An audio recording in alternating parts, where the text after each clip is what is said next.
The service level represents the desired probability of not getting a stock out. The more product you stock, the lower the chances of running out of stock, yet the higher the inventory costs. How do you determine the appropriate service level then? Deciding on the right service level for a certain product is essentially balancing inventory cost and the cost of a stock out. Service level is therefore an important variable for calculating the appropriate safety stock. The higher the desired service level, the more safety stock needs to be held. Unfortunately, the cost functions describing the problem are extremely business specific. While inventory costs can often be determined rather easily, the cost of stockouts are much more complicated to express in dollars. A customer that does not find the product in store might either choose an alternative that is in store, postpone the purchase to a later date, or buy at the competition altogether. In grocery retail, for example, out-of-shelf situations of key products are known to drive customers out of the store, taking their business to a competitor instead. Ballpark figures could provide a good starting point, however. A typical service level in retail is 90%, with high priority items reaching 95%. It is important to understand the relationship between service level and safety stock. Each time you want to increase your service level, every time you halve the distance to 100% service level, your safety stock doubles. Bear with me.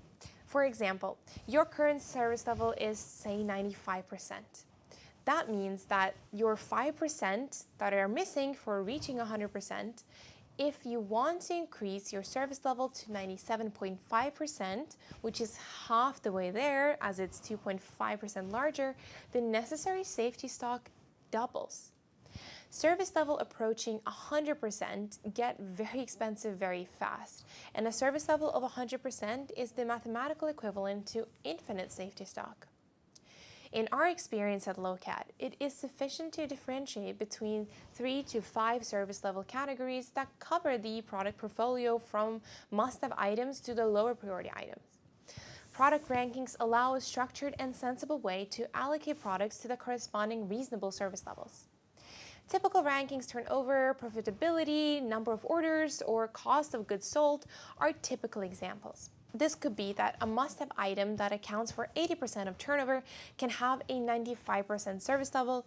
Items that bring in 15% of turnover can see a medium service level of 90%, and products of 5% turnover will have a low service level of 85%.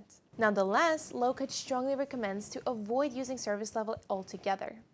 Indeed, service levels are hard to optimize and usually poorly reflect actual business priorities. Instead, probabilistic forecasts allow for a far more thorough examination of the expected demand for each product in the next lead time window, and has shown to deliver far greater results than the classical service level perspective.